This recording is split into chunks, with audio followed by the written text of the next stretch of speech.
नमस्कार, मैं हूं बीके सिंह और बीके लाइव टीच में स्वागत है। दोस्तों, आज एक बहुत ही गंभीर मुद्दे पे हम चर्चा करने वाले हैं इस वीडियो में। मुद्दा ये है कि क्या अगर हम सभी निवेशक बंधुओं का अपना भुगतान नहीं मिला तो जो हमारे एजेंट भाई हैं, जो हमारे कार्यकर्ता भाई हैं, उनको जेल भेजा जा सकता है क्या? इस टॉपिक पे वीडियो क्यों लेकर के आना पड़ा, क्यों इस पे चर्चा करने की आज ज़रूरत पड़ी है? क्योंकि आप सभी सोशल मीडिया के माध्यम से इस खबर से रूबरू हो गए होंगे कि एक कार्यकर्ता एक अभिकर्ता को रिफंड न दिलाने के जुर्म में जेल भेज दिया गया है। ये सोशल मीडिया पे पिछले 2 दिनों से खबर काफ़ी वायरल हो रही है।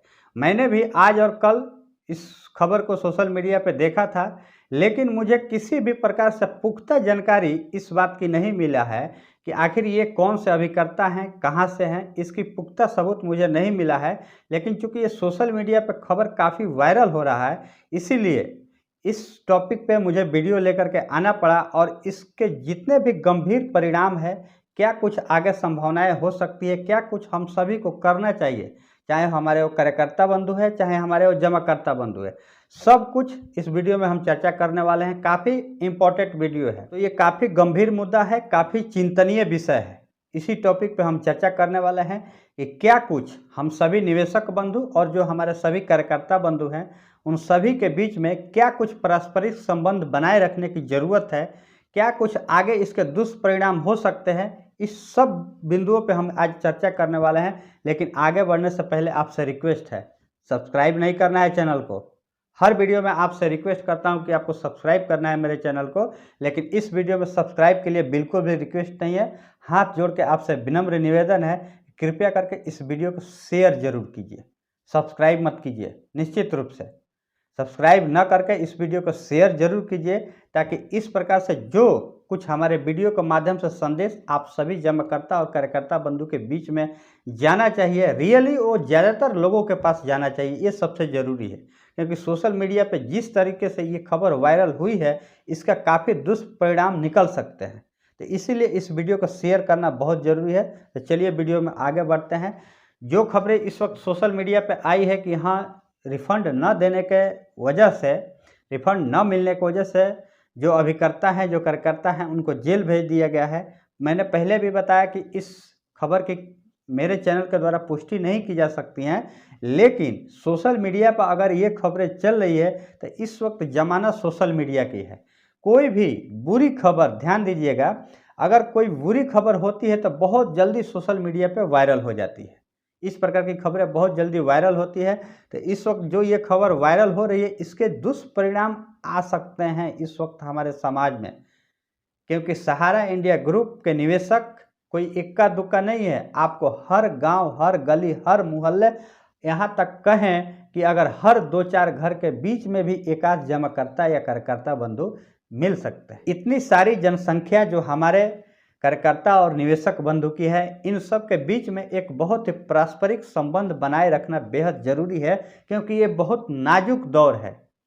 आज का जो समय है वो बहुत नाजुक दौर है, क्योंकि एक तरफ सहारा रिफंड पोर्टल के माध्यम से जो भुगतान शुरू हुआ है, उससे भी भुगतान न मिलने के कारण, सही तरीके से संपूर्ण भुगतान न मिलने के कारण हमारे निवेशक बंधु काफ़ी टेंशन में कहें, अगर अगर सही भाषा में कहें तो काफ़ी क्रोधित है, काफ़ी आक्रोशित है कि हाँ, हमारा भुगतान आखिर मिल क्यों नहीं रहा है, हमारा खुद का ही पैसा जो निवेश हुआ है आखिर मिल क्यों नहीं रहा है। और इसी को लेकर के वे अपना गुस्सा, अगर हो सकता है तो वो कहीं एजेंट कार्यकर्ताओं पे अगर निकालना चाहते होंगे, तो ये सरासर बिल्कुल गलत है।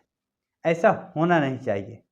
क्या कुछ करना चाहिए, सब कुछ इस वीडियो में हम चर्चा करने वाले हैं। बिल्कुल धैर्य बनाए रखिएगा और शांतिपूर्वक सुनिएगा। अगर हमारे वीडियो के माध्यम से कुछ संदेश आप सभी को अगर सही लगे तो शेयर जरूर कीजिएगा। आप अपने व्हाट्सएप ग्रुप में, फेसबुक ग्रुप में, या फिर जहां भी आप सोशल मीडिया का इस्तेमाल करते हो। इस खबर के मुख्य जो बिंदु है वो है, क्या जेल जा सकते हैं क्या हमारे जो कार्यकर्ता बंधु हैं। देखिए, 2-3 पहलू पे हम चर्चा करने वाले हैं। सबसे पहला पहलू कि आपने अपना पैसा सहारा इंडिया में निवेश किया था। कार्यकर्ता सिर्फ एक माध्यम थे आपके पैसों को लेकर के सहारा इंडिया में निवेश करने के लिए। आपका पैसा यहाँ से लेकर के सहारा इंडिया के ब्रांच में ले गए, ब्रांच के माध्यम से मुख्यालय पहुँचा। देखने में बहुत आपको लगता होगा कि यहाँ पे सहारा इंडिया के काफ़ी पक्ष रहे हैं, कार्यकर्ता को पक्ष रख रहे हैं, लेकिन मैं आपकी जानकारी के लिए बता दूं कि मैं न ही कोई सहारा इंडिया का एजेंट हूँ और न ही कोई कार्यकर्ता हूँ, न ही मुझे सहारा ने इस प्रकार से किसी भी तरीके से मनोनीत किया है ऐसी बातों को रखने के लिए। लेकिन हम एक देश के जिम्मेदार नागरिक हैं, उसके नाते जो कुछ अगर खबरें सोशल मीडिया पर चल रही है उसके दोनों पहलू को आप सभी के सामने रखना होगा। पहला पहलू जो मैंने आप सभी को दर्शाया था कि सहारा के जो भी कार्यकर्ता होंगे, जो भी एजेंट होंगे, वो एक सिर्फ माध्यम थे आपके पैसों को सहारा इंडिया के मुख्यालय तक पहुंचाने का, ब्रांच के माध्यम से। उनका रोल आपके पैसे को जैसे ही ब्रांच तक पहुंचाए उनका रोल वहां से खत्म हो जाए। लेकिन इसके ठीक विपरीत दूसरा पहलू ये भी है कि बहुत से ऐसे जो हमारे कार्यकर्ता और एजेंट बंधु थे जिन्होंने अपनी क्रेडिट पे भी सहारा इंडिया में निवेश करवाए थे अपने जमाकर्ताओं के द्वारा। इस बात में भी सच्चाई है। उन्होंने उस वक्त अपने क्रेडिट पे, अपने दम पे आप पैसा निवेश कीजिए, कंपनी नहीं देगी तो पैसा हम देंगे। ये आखिर तथ्य क्यों आता है? बहुत से ऐसे जो हमारे कार्यकर्ता बंधु होंगे, एजेंट बंधु होंगे जिन्होंने इस प्रकार से वादाएं किया, आप ध्यान दीजिएगा। अगर आप एक कार्यकर्ता होंगे, एजेंट होंगे तो जरूर आपने अपनी लाइफ में किसी न किसी जमाकर्ता बंधु के सामने इस प्रकार की बातें जरूर रखी होगी। सत्य है, क्योंकि हर किसी को अपना एक कार्य और रोजगार धंधे में उन्नति चाहिए था, और उन्नति तभी हो सकती है जब अधिक से अधिक क्लाइंट को पैसा ले जा करके कार्यालय में निवेश करेंगे, अधिक से अधिक लोगों को अपने समूह में अपने साथ जोड़ेंगे, तभी आपकी उन्नति भी हो सकती है। क्योंकि ये ऐसी प्रक्रियाएं हैं, एक दूसरे को जोड़ना, आगे बढ़ते जाना, उससे भी आपकी भी कुछ इनकम होती थी। ये बिल्कुल सत्य है और आप सभी ने ये वादा भी किया था। बहुत से ऐसे जो हमारे एजेंट और कार्यकर्ता बंधु हैं जिन्होंने अपने क्रेडिट पर लोगों से पैसा इस सहारा ग्रुप में निवेश करवाया था। दो पहलू आपको दिखाया, एक आपने सहारा इंडिया में निवेश किया था और दूसरा जो बहुत से ऐसे जो जमा कर एजेंट बंधु हैं जिन्होंने अपने क्रेडिट पे पैसा निवेश करवाया था। इस दोनों के पीछे सिर्फ एक ही रीजन है, आप दोनों सत्य हैं अपनी जगह पे। हमारे कार्यकर्ता बंधु भी सत्य हैं और हमारे जमाकर्ता बंधु भी सत्य हैं। कैसे, वो मैं आपको बताने वाला हूँ। जिस दौर में सहारा इंडिया की प्रचार प्रसार चल रहा था, जिस दौर में आपने पैसा अपना निवेश किया था, उस दौर को याद कीजिए। सहारा इंडिया ग्रुप एक ऐसी ग्रुप थी जो कि देश की दूसरी सबसे बड़ी संस्था थी रोजगार देने के मामले में। ध्यान दीजिएगा, रोजगार देने के मामले। देश हमेशा से रोजगार के लिए जुआएं इस देश के हमेशा से तड़पते आए हैं, ढूंढते आए हैं कहाँ कुछ रोजगार मिले। उस दौर पे सहारा इंडिया ग्रुप ने देश को एक ऐसा प्लेटफॉर्म दिया था जिसमें 12 लाख की संख्या में कार्यकर्ता जुड़े हुए थे। प्रत्यक्ष रूप से, अगर अप्रत्यक्ष रूप से देखा जाए तो इसकी कोई गणना नहीं है। और बड़े बड़े राजनेता, नेता, अभिनेता, ऐसा कोई भी शख्सियत इस देश की न हो, बड़ी शख्सियत, जो इस ग्रुप से जुड़ा हुआ ना हो, चाहे वो अपना किसी भी तरीके से ओपिनियन दे करके या भी किसी भी माध्यम से। आप बड़े बड़े राजनेताओं, अभिनेताओं को देख सकते होंगे, सहारा इंडिया के ग्रुप के कई सारे कार्यक्रमों में शामिल होकर के अपना योगदान देते थे। यहाँ तक कि भारतीय क्रिकेट टीम, मैन टीम और वोमेन टीम, यानी महिला क्रिकेट टीम और जेंट्स क्रिकेट टीम, दोनों क्रिकेट टीमों को इन्होंने प्रमोट किया था। ये कोई साधारण काम नहीं था। ये तो सिर्फ इक्का तुक्का मैं आपको गिनते गिना दिया हूँ, लेकिन अगर आप गिनने जाएं देश हित में या फिर देश के कुछ ही अन्य कार्यों को अगर देखा जाए तो बहुत से ऐसे कार्य हैं जो सहारा इंडिया ने ऐसे ऐसे कार्य किए जिसका शायद आप कल्पना नहीं कर सकते हैं। देश का कोई भी ऐसा बड़ा व्यक्तित्व तो नहीं होगा जो शायद सहारा इंडिया से जुड़ा हुआ नहीं होगा। इसी को लेकर के जब इतने बड़े बड़े एडवर्टाइजमेंट आपको दिखाए जाते थे, बड़े बड़े टीवी शो, बड़े बड़े मेगा शो जब आपको दिखाए जाते थे, मुख्यमंत्री हो, प्रधानमंत्री हो, सब लोग सहारा इंडिया ग्रुप से जुड़े हुए। कोई भी ऐसा उस वक्त दौर का नेता नहीं होगा जो शायद सहारा इंडिया ग्रुप से नहीं जुड़ा हुआ होगा, सहारा इंडिया के कार्यक्रम में नहीं शामिल हुआ होगा। एक और आपको घटना बता देता हूं कि इतिहास में पहली बार ऐसा हुआ था जबकि लाखों की संख्या में इनके कार्यकर्ता इकट्ठा होकर के लाखों की संख्या में राष्ट्रगान गाए जाने का विश्व रिकॉर्ड बनाया था।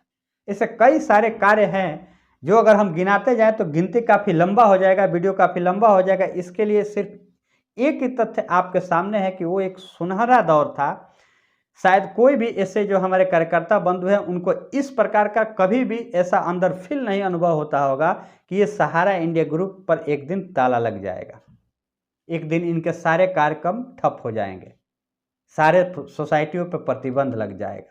हालांकि अभी भी बहुत से ऐसे संस्था है जो चल रही है सहारा इंडिया से जुड़े हुए, ये मैं नहीं कह सकता हूँ, लेकिन जो सहारा इंडिया के सोसाइटी जिन्होंने अपने नॉन बैंकिंग का कारोबार किया था, जिन्होंने पैसों का लेन देन किया था, उन सारे स्कीमों पे आज पाबंदी लगी हुई है। तो ये किसी ने कल्पना नहीं किया था उस वक्त। सोचिए आप कैसे किसी के ऊपर विश्वास करेंगे। कोई अगर आम व्यक्ति अगर आपके पास जाता है, कोई आम व्यक्ति कहे कि आप 10 रुपया या 50 रुपया 100 रुपया मेरे इस स्कीम में इन्वेस्ट कीजिए, तो आप 50 बार सोचेंगे। लेकिन अगर कहीं ऊपर से कोई प्रधानमंत्री हो, कोई मुख्यमंत्री हो, कोई नेता हो, कोई अभिनेता हो, कोई क्रिकेटर हो, या फिर कोई समाज सेवी हो, या फिर कोई व्यापारी हो, अगर वे लोग अगर इस प्रकार से बातें कहें कि सहारा इंडिया ग्रुप जैसा कोई ग्रुप नहीं, जैसा कोई संस्था नहीं, तो सोचिए आपको यकीन क्यों नहीं होगा। आपको इस ग्रुप में निवेश करने के लिए ये ही एक सबसे बड़ा कारण था। आप उस एजेंट को, उस कार्यकर्ता को जरूर आप एक माध्यम बनाएं, लेकिन आपका विश्वास करने का भी ज़्यादातर तथ्य देखा जाए तो यही होता है हम सभी निवेशक बंधु का, सभी का। अगर मैं गलत कह रहा हूं तो आप मुझे कमेंट बॉक्स में जरूर लिखिएगा कि मैं क्या सही कह रहा हूं या गलत कह रहा हूं। हालांकि एक बार याद कर लीजिएगा, वो दौर जब आपने पैसा निवेश करना शुरू किया था, उस वक्त का दौर याद कर लीजिएगा। उस वक्त जो सहारा ग्रुप का जो प्रचंड था, जो प्रचार प्रसार था, उस वक्त को याद कर लीजिएगा कैसे लोग इसमें आंख मूंद करके अपना पैसा निवेश किया था। क्योंकि इन्होंने इतना बड़ा साम्राज्य ही स्थापित कर लिया कि ऐसा अनुमान ही नहीं था कि आज की परिस्थितियां भी पैदा हो सकती। तो ये तो हो गया विश्वास के लिए कि हाँ आखिर हमने इस पे विश्वास क्यों किया, हमने अपना पैसा निवेश क्यों किया। लेकिन इस वक्त की जो परिस्थिति है, मैंने पहले भी कहा कि हाँ वीडियो थोड़ा लंबा होगा, इसके लिए आपको एंड तक जरूर देखना है। फिर आपके मन में कोई भी सवाल हो, कोई सुझाव हो, तो आप कमेंट बॉक्स में जरूर लिखिएगा। अब सवाल है कि जितने भी हमारे जमाकर्ता बंधु हैं, जितने भी हमारे कार्यकर्ता बंधु हैं, उन लोगों को इस वक्त क्या करना चाहिए। मेरे चैनल के माध्यम से, मैं अपने वीडियो के माध्यम से आप सभी के बीच में एक पारस्परिक संबंध बनाए रखने की अपील करता हूं। देखिए, आपका भुगतान न मिलना ये एक अलग विषय है, लेकिन इसके अलावा भी आपका भी अपना कुछ पर्सनल लाइफ है। जो हमारे कार्यकर्ता बंधु हैं उनका भी अपना पर्सनल लाइफ है, वो भी आपके ही सोसाइटी के, आपके ही समाज के वो एक भी अंग है। चाहे या तो आपके वो पड़ोसी हो सकते हैं, कोई हित रिश्तेदार हो सकते हैं, कोई यार दोस्त हो सकते हैं, वो भी एक आपके ही साथ रहने वाला व्यक्ति है। उन्होंने अपना रोजगार के माध्यम से आपके पैसों को निवेश करके सहारा इंडिया ग्रुप में लेकर के गए। उन्होंने अपना रोजगार किया, अपना कार्य किया। तो आज इस वक्त सबसे बड़ी जरूरत है कि हम दोनों, जितने भी हमारे कार्यकर्ता बंधु हैं, जितने भी हमारे जमाकर्ता बंधु हैं, दोनों के बीच वैसे ही सौहार्दपूर्ण माहौल बनाए रखना चाहिए जैसा कि हमने काफ़ी पहले इस प्रकार के माहौल बनाए हमेशा से रखते आए हैं पहले से। इक्का दुक्का अगर ऐसी घटनाएं हो जाती है तो उस पर हमें बिल्कुल भी ध्यान देने की ज़रूरत नहीं है, क्योंकि हम इस देश के एक बहुत ही जिम्मेदार नागरिक हैं। अगर जिम्मेदार नागरिक नहीं होते तो आज से 10 साल से पहले हम सभी का भुगतान रुका हुआ है, मिल नहीं रहा है। आज इस वक्त ऐसी परिस्थितियां नहीं बनी होती। इस वक्त अगर एक आंकड़े के तहत देखा जाए तो लगभग 3 लाख करोड़ की राशि हमारे जितने भी निवेशक बंधु हैं उनका फंसा हुआ है। अगर प्रिंसिपल अमाउंट की बात की जाए तो मैंने पिछले वीडियो में भी आप सभी को बताया कि 1.5 लाख रुपए की राशि प्रिंसिपल अमाउंट होती है और ब्याज सहित लगभग 3 लाख करोड़ रुपए की राशि। सोचिए, इतना पैसा निवेश करने के बावजूद भी जो हमारे जमाकर्ता बंधु हैं आज अगर दशकों से बिल्कुल धैर्य बनाए रखे हैं, बिल्कुल सौहार्दपूर्ण माहौल बनाए रखे हैं, तो एक का दुक्का छीट-फूट कभी ऐसी घटनाओं को अगर आप सुनते भी हो तो इसको बिल्कुल नज़रअंदाज करें। बिल्कुल इसको अपने दिमाग पर लेना नहीं है कि कभी ऐसी भी हो सकती है। बिल्कुल जो हमारे जितने भी कार्यकर्ता बंधु हैं उन सभी से ये भी अपील है कि आप अपने स्तर से, आप अपने माध्यम से ज़्यादा जितना से जितना हो सके अधिक से अधिक आप प्रयास करें लोगों को भुगतान दिलाने के लिए। अब तक मैंने आपको 2 पहलू से रूबरू कराया। पहला, जो आपका पैसा निवेश करने के पीछे आपका विश्वास होने का मूल कारण क्या था, और दूसरा, जितने भी हमारे जमाकर्ता बंधु और कार्यकर्ता बंधु हैं उन दोनों के बीच कैसा माहौल आपको रखना चाहिए, जैसा कि बिल्कुल सौहार्दपूर्ण माहौल बनाए रखना चाहिए, जैसा कि हम एक देश के जिम्मेदार नागरिक हैं। अब आपको मैं तीसरे तथ्य पे आपको थोड़ा ध्यान आकर्षित करना चाहता हूं, जो कि बेहद ही महत्वपूर्ण है। जितने भी हमारे जमाकर्ता बंधु हैं उनका दशकों से भुगतान नहीं मिलने के कारण आज वो बहुत ही पीड़ित हैं। इसकी सहज ही कल्पना की जा सकती है कि वो कितने प्रताड़ित है, कितने आक्रोशित है, कितने क्रोधित है, कितने परेशान है।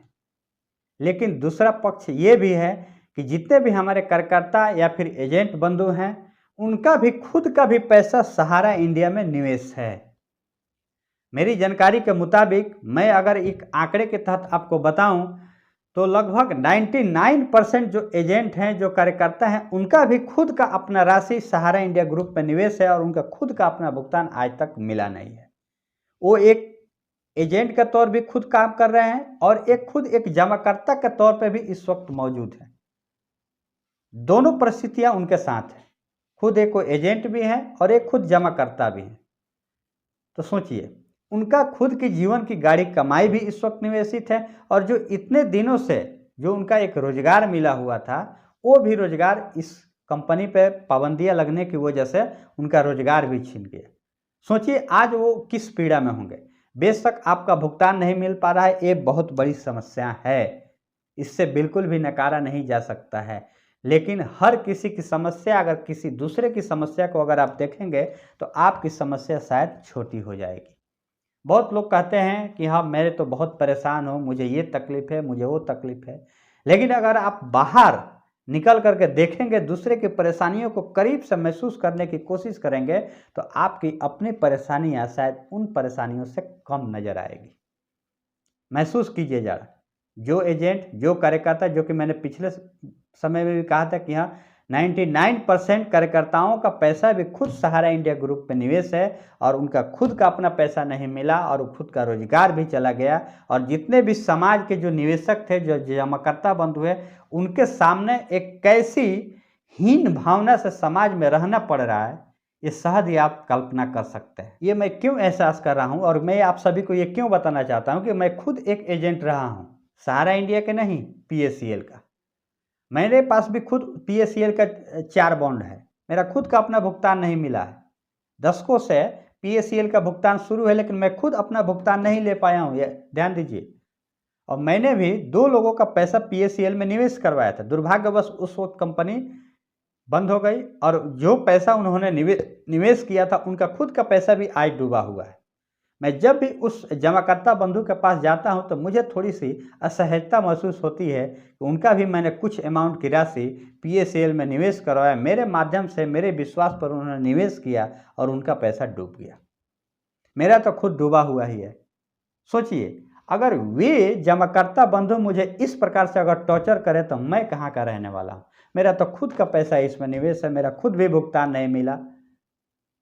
तो ऐसे ही सहज कल्पना किया जा सकता है, आपका भुगतान नहीं मिला है आज तक, आपकी लाखों करोड़ों की राशि इस वक्त फंसी हुई है। इसमें कोई किसी भी प्रकार से कोई भी तथ्य से नकारा नहीं जा सकता है। लेकिन जो हमारे कार्यकर्ता और एजेंट बंधु हैं, निश्चित रूप से दोनों परिस्थितियों से इस वक्त जूझ रहे हैं।